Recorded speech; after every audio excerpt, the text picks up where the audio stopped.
Semjaza and Azazel, the angels who taught humanity to sin. Before there was Lucifer. Before there was Satan as we know him today. There were 200 angels who looked down from heaven, saw the daughters of men, and decided heaven wasn't enough. This isn't a story from the Bible you were handed in Sunday school. This is a story that was considered too dangerous, too strange, and too real for the official canon, and it comes from a text called the Book of Enoch.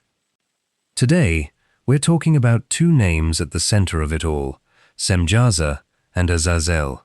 One led a rebellion out of desire. The other gave humanity a gift that God never intended us to have, and both of them paid for it in ways more horrifying than eternal fire. Let's get into it. What is the Book of Enoch? Quick context before we dive in.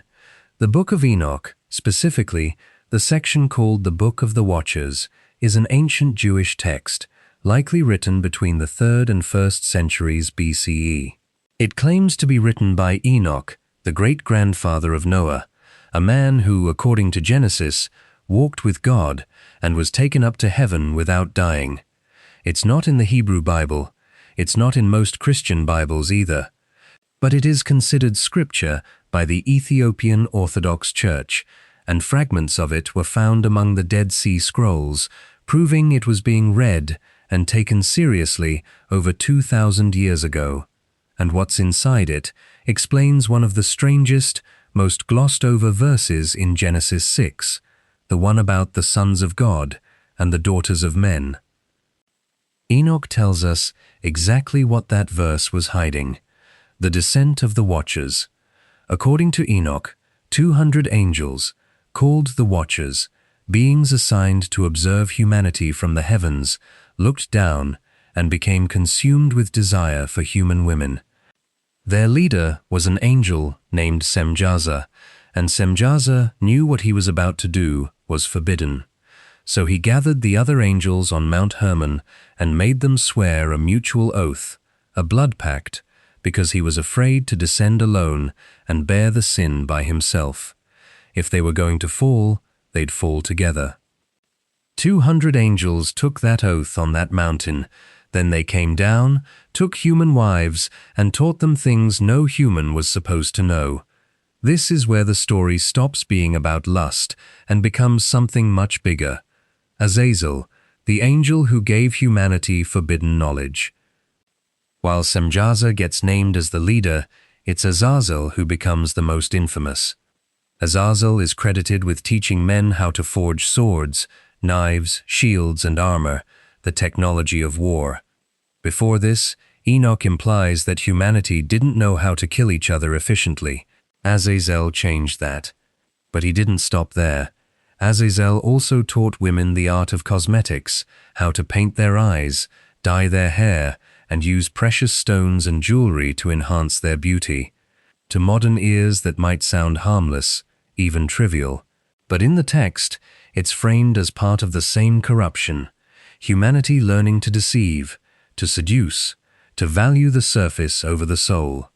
Alongside Azazel, other watchers taught astrology, the cutting of roots, early pharmacology and sorcery, the reading of omens, and the secrets of the sun and moon.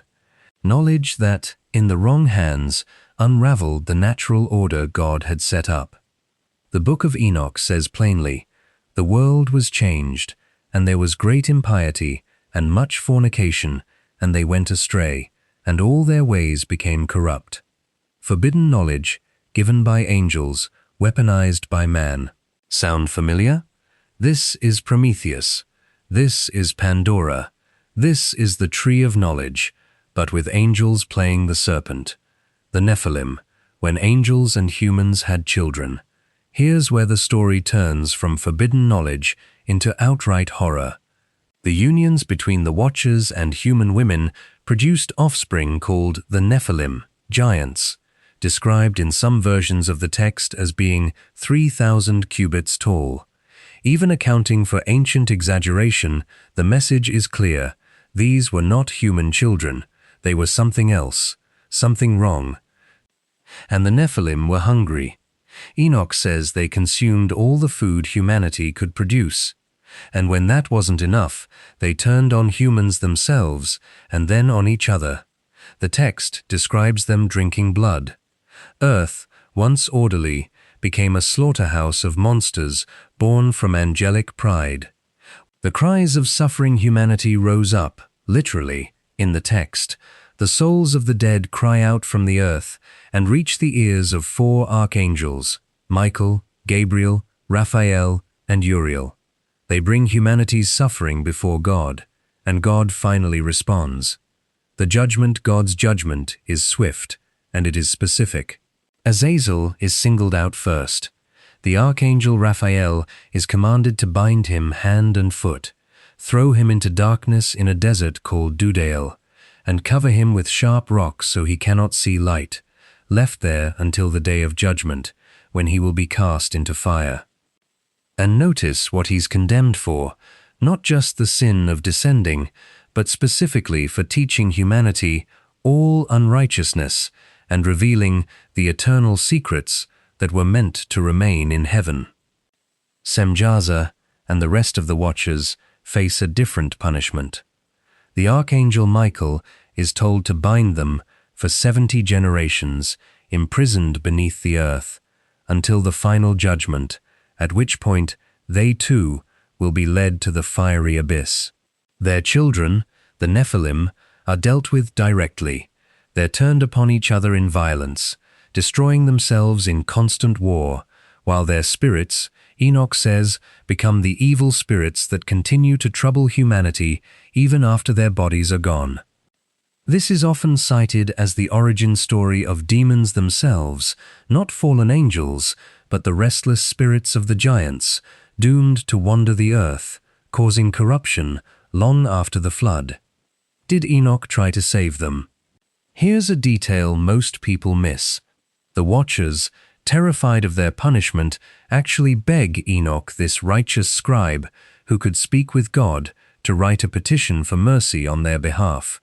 Enoch agrees, he writes it, he even falls asleep and has a vision where he presents it. And God's answer, delivered through Enoch, is one of the coldest rejections in religious literature. Essentially, you were spiritual, eternal beings, and you chose to defile yourselves with what is temporary and corrupt. There is no peace for you, not now, not ever, no forgiveness, no second chances.